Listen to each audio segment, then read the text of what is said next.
Understanding Bill 33. What's at stake with school policing and provincial control? Welcome to Regent Park TV. I'm Jabin. Today we're sharing highlights from a powerful online event called Ontario Provincial Digital Teach-In, mandating policing in schools through Bill 33. This teach-in looks at Bill 33, the Supporting Children and Students Act, 2025. A new Ontario law being proposed that would bring back police in public schools across the province. If passed, Bill 33 would require school boards to run School Resource Officer (SRO) program. It would also give the Ministry of Education more power to take control of school boards, make decisions about selling school buildings, and even decide what schools can be named. Some supporters say the bill will improve safety, but many students, parents, and educators are concerned about its impact, especially in communities with large Black, Indigenous, and racialized populations like Regent Park. For many families here, this hits close to home. Just last week, parents, students, and educators took to the streets across Toronto, expressing their worries about bringing police back into schools. The Toronto District School Board, TDSB, canceled its SRO program in 2017 after a staff report showed many students, especially Black, Indigenous, and racialized youth, felt intimidated and overly watched by police officers on school grounds. Today, you'll hear from two important voices who took part in the Teach-In, organized by Policing Free Schools. First, Andrea Vasquez, a longtime community organizer and educator, explains how Bill 33 fits into a wider pattern of harsh education policies that often harm marginalized students. Andrea helped lead the campaign to remove police from TDSB schools. Next, Alexis Dawson, a parent and former school board trustee, shares how her board was recently placed under provincial supervision. Alexis warns that Bill 33 would expand their government oversight, allowing provincial takeovers for almost any reason deemed in the public interest. She also highlights other bill powers, including provincial control over school renaming and property sales moves that could take decision-making out of local hands. Let's take a look at some of the key takeaways. Hi everyone, thank you for joining us this evening for the Ontario Provincial Digital Teach-In, mandating police and policing in schools through Bill 33, Provincial Landscape and Terrains. My name is Andrea Vasquez Jimenez, gender pronoun she, her, ella. I'm Director and Principal Consultant at Policing Free Schools. I'm a community organizer, community educator for over a decade. I'm also an electoral political organizer. I was also a lead organizer for the removal of the police and school program at the Toronto District School Board, namely the School Resource Officer program, through a community-led and collaborative process when I was with the previous organization where I was co-director, and since then have supported multiple additional educational spaces to do the same. We will be learning about Bill 33. We are going to be delving into that proposed legislation, which seeks to mandate police and policing in schools across the province in the public education system. Also how it changes the particular landscape, both provincially and the local terrains, for organizing and advocacy. So many of us may be aware of that when we look at the data and research relating to police and school programs and policing in schools, there is no evidence, absolutely no evidence to support the notion that police and school programs and policing in schools make educational spaces safer. There is, however, ample evidence of the detrimental impacts of police and school programs and policing on students. Young people, again, that are particularly impacted are Black, African diasporic, Indigenous, racialized, two-spirited, LGBTQIA+, disabled, neurodivergent, students with precarious immigration status, including those with undocumented status and across intersecting identities. There are definitely, as well, what we have been seeing in the last few years, heightened levels of policing outside of police and school programs, most recently impacting as well Palestinian, Muslim, and Arab students, and of course, young people also in solidarity with Palestine. there are detrimental impacts, and that includes, of course, negative impacts on young people's well-being and educational outcomes. And the reality is that equitable access to education is a human right, and again, structures of police and policing impede this access. What we know is that thriving and healthy communities, including educational spaces, which in and of themselves are safe, have more supports and resources, not more policing. We know what actually supports the conditions for optimal learning and working spaces in schools, and that's because students' learning conditions are workers' working conditions. This too is a labor and a union issue, right? What research shows is that smaller classroom sizes, ample supports and resources, including but not limited to teachers, education workers, educational assistants, support staff, mental health supports, a range of professional support services personnel, wraparound services, right? We're talking about before and after school programming, school food, school nutrition programs, clean water, clean air, right? Transportation, along with, of course, addressing root causes, addressing social and structural determinants of health and equity is what actually creates healthy educational spaces, which in and of themselves are safe and co-creates the conditions for students' well-being and academic excellence and workers' well-being simultaneously. Police-free schools is a necessary first step towards policing free schools, as policing and carceral measures show up in multiple ways within schooling and educational spaces beyond police presence, whether it be exclusions, whether it be timeouts, whether it be seclusion and restraint, whether it be corporal punishment, which is actually still legal, despite it being a call to action within the Truth and Reconciliation, right? So there's many ways that it shows up, policing carcerality within our schooling spaces beyond police presence. Actually, within the last few years, there's actually many more other rebranded names of police in school programs. I always tend to say, so that folks may understand, is that all SRO programs are police in school programs, but not all police in school programs are SRO programs. And right here in Ontario, aside from the SRO program, there's been boards who have had them under the School Engagement Team Officer Support Program. There's been police liaison officer program. There has also been, of course, within elementary school ages, the values influences peers. And more recently, there's been, for instance, in Barrie, they came out with the Inside Out program, right? They are police and school programs, right? And so again, these are just some examples of the names that programs go by across all education levels. And of course, there are many more. In the local context, funding for police and school programs are either being paid through the funds of the local police, essentially through their police budget that comes through the municipality, or can be seen as through the municipality kind of as a top up, right? It can be paid through your school board. There are, school boards that are possibly fully covering. This could either also be fully covered by one of these entities or may be covered in different arrangements for shared costs by more than one of these, including the provincial government. Remember, based on where you are locally situated, this may look different, just as the local terrain looks different based on where you are. So in the provincial context of Ontario, the provincial government has also been funding police and schools. For instance, through the Ministry of Solicitor General, they have been funding them, right? They have been funding them through currently the Community Safety and Policing Grant, right? So through ongoing research, have been able to find out that this has both been historically done, the funding of police and school programs and policing in schools historically been done under the Liberal government and also now under the current Doug Ford administration, right? Millions of dollars have been going through, funneled into police and schools through the Ministry of Solicitor General. Unfortunately, there isn't a lot of transparency, and it is difficult when researching through public materials as to how much exactly the Ontario government has been siphoning funds into police and schools under this administration and across many years.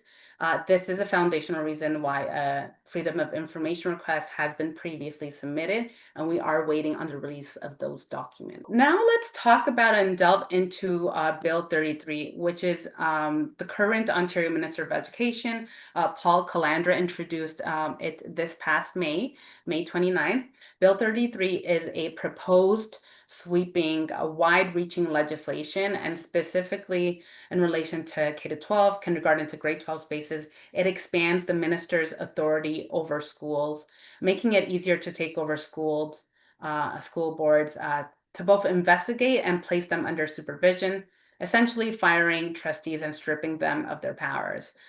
This is most definitely, this bill is part of a broader effort to undermine public education in Ontario, right? Meanwhile, again, we're continuously seeing chronically underfunding, the choosing of underfunding education, right? This bill means more money for policing and carceral measures and less for schools, students, and educators, right? And so this bill, contrary to its title, actually has nothing to do with supporting students, and has everything to do with decimating public education and widening a pathway to consolidation and privatization, right?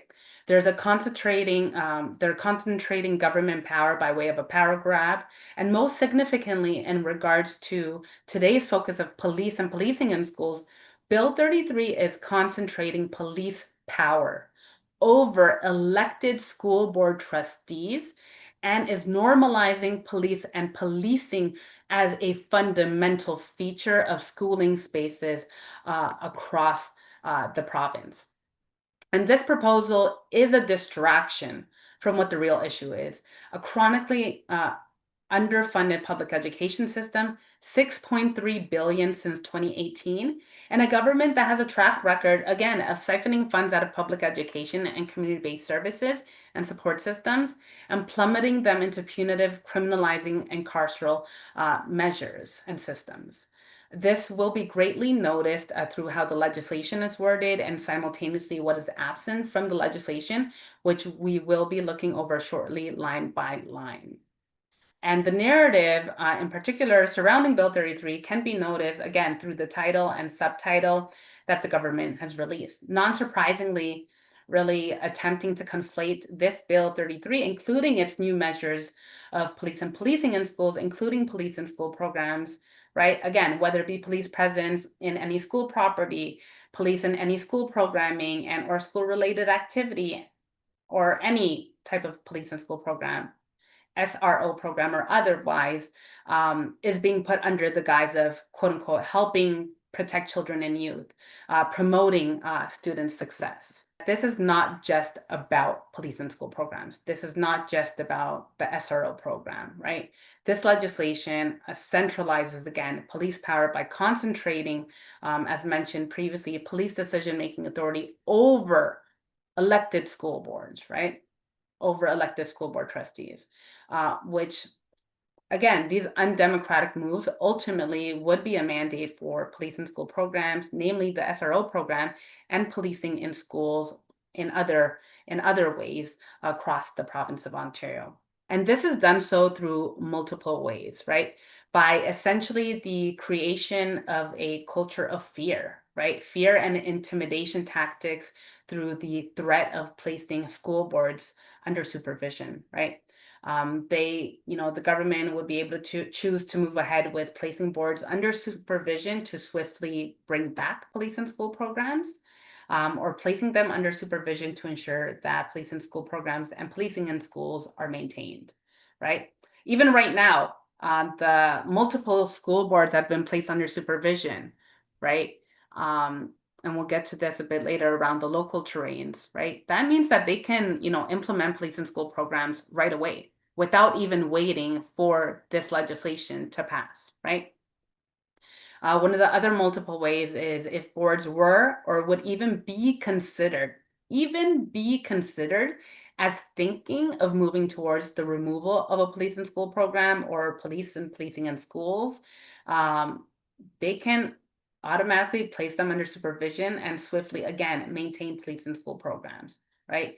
Also, by making those boards who had previously removed them to retreat back and bring back police into schooling spaces, or again, under the threat of putting them under supervision to swiftly, again, bring back police and policing in schools. I am going to now be turning it over to Alexis Dawson, who is a community member and who was a democratically elected Ontario-based school board trustee and whose board has been recently placed under supervision and trustees stripped of their powers. She will be introducing herself and giving a rundown of including but not limited to what is a trustee, what a trustee does, the primary responsibilities of a trustee, and how the role has changed based on the proposed legislation. So I'll pass it over to Alexis Dawson now. Thank you so much, Andrea, for the amazing and informative presentation so far. So first of all, who am I? My name's Alexis Dawson, and first and foremost, I'm a mom.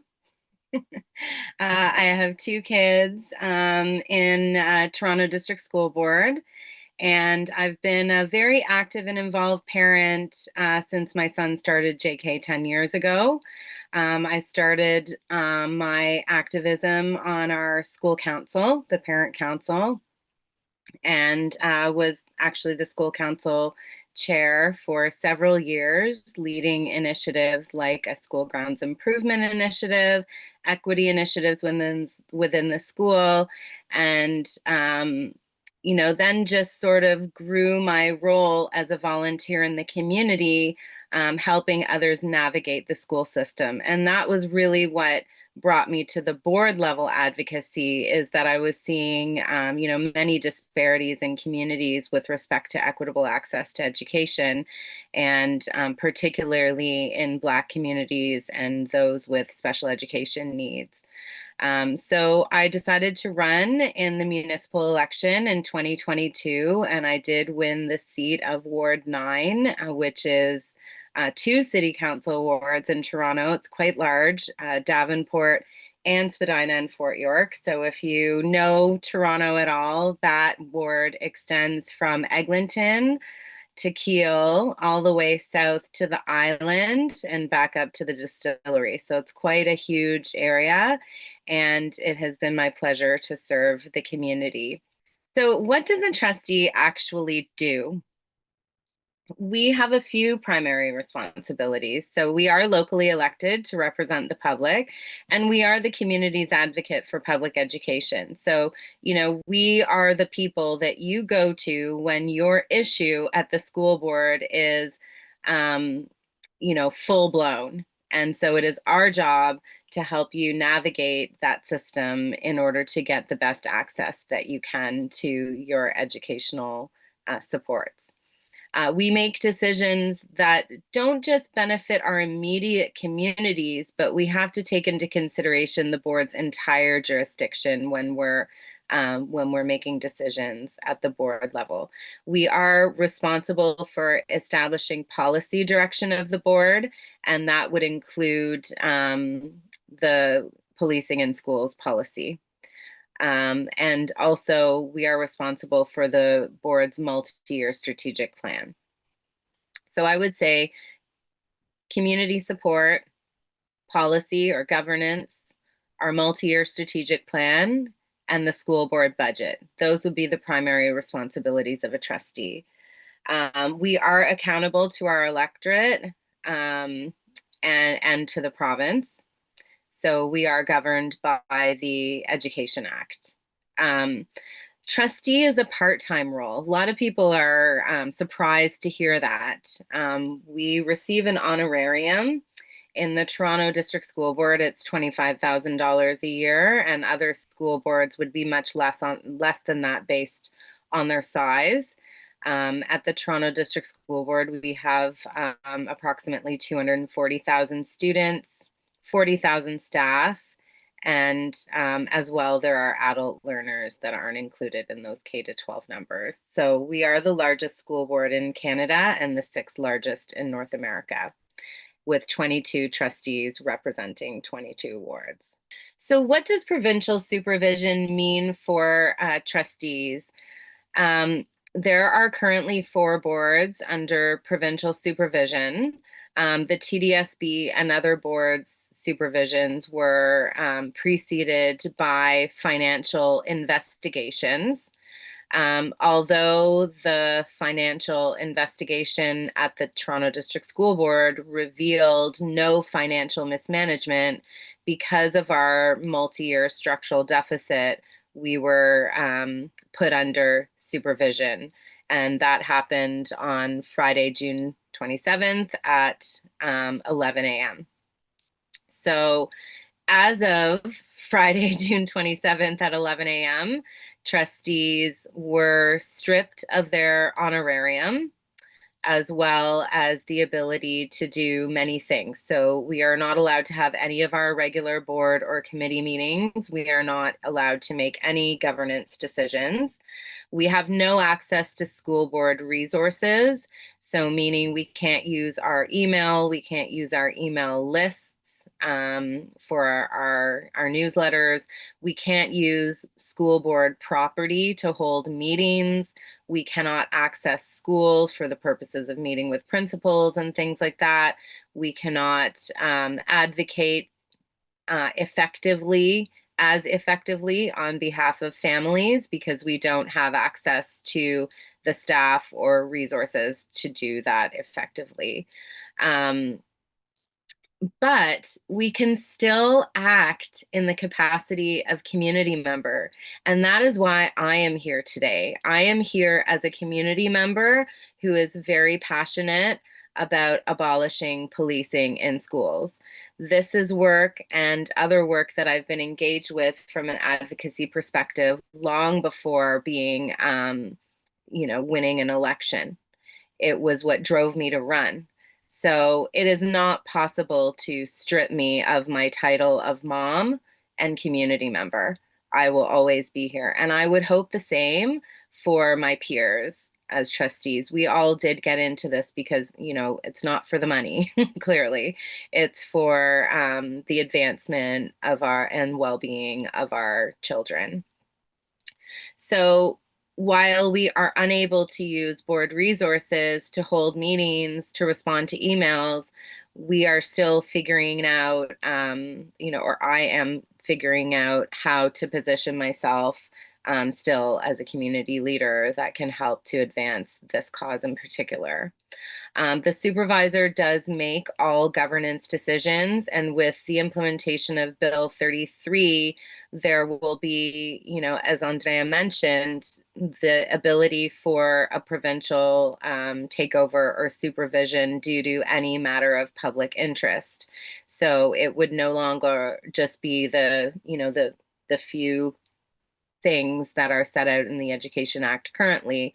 It would be all encompassing.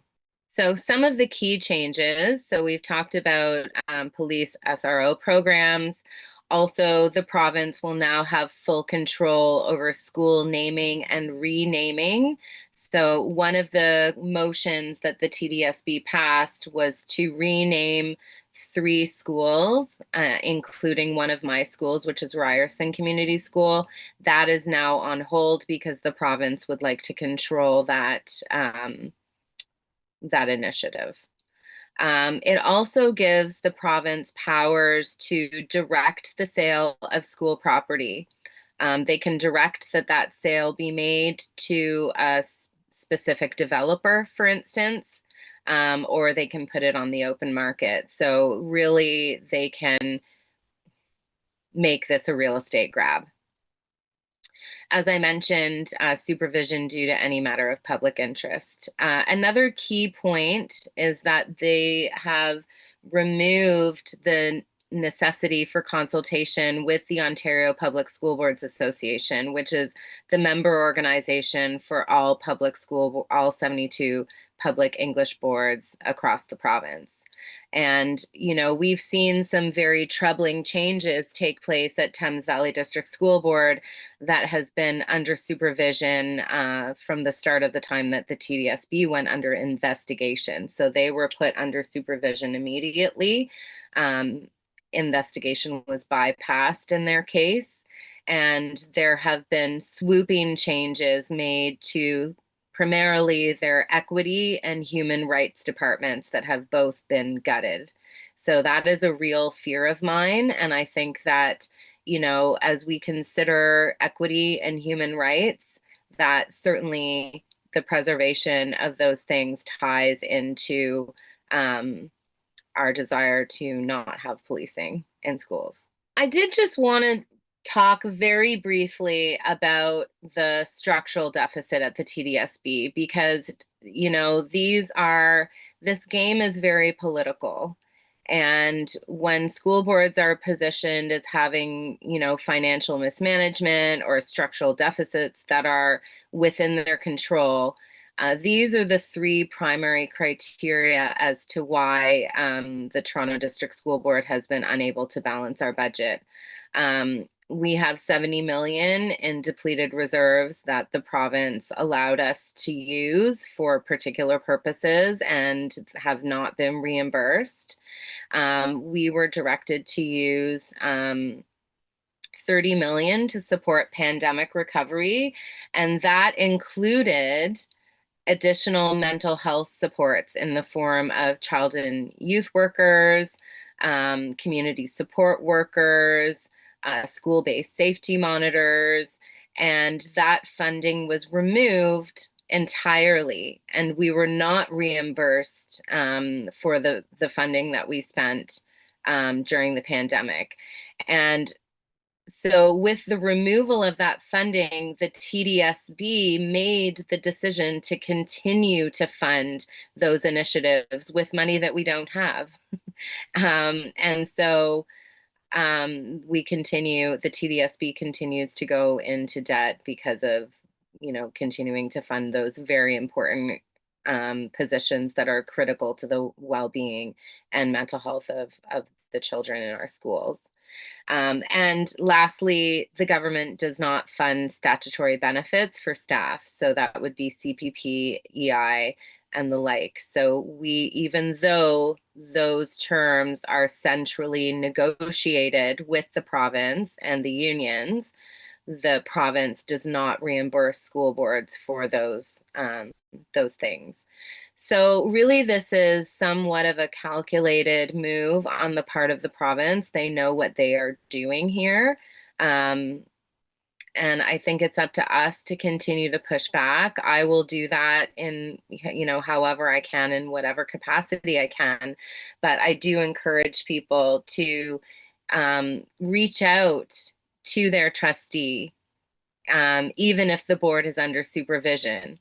We do not have access to our regular emails, so you will have to find your trustee through social media, through some other channel, through their own website.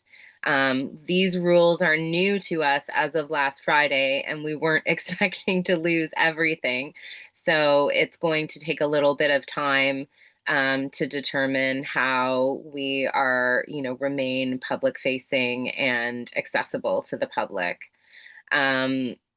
But if you do have a trustee or have a school board that is not under supervision, once again, want to reiterate that the best ways to advocate would be writing to your trustee, making a delegation, and, you know, organizing together with families from the same school board to get that message amplified. This is my personal email, so please do feel free to reach out to me anytime. I am in contact with trustees across the province, so if you do have a question about your local board, I'm very happy to put you into contact with somebody that might be able to help you navigate that. So please do reach out to me and stay tuned through Andrea on any future events that I might be involved in. So thank you. Don't forget to like, share, subscribe to our YouTube channel, and visit us on all our social media platforms. Please visit our website for more information.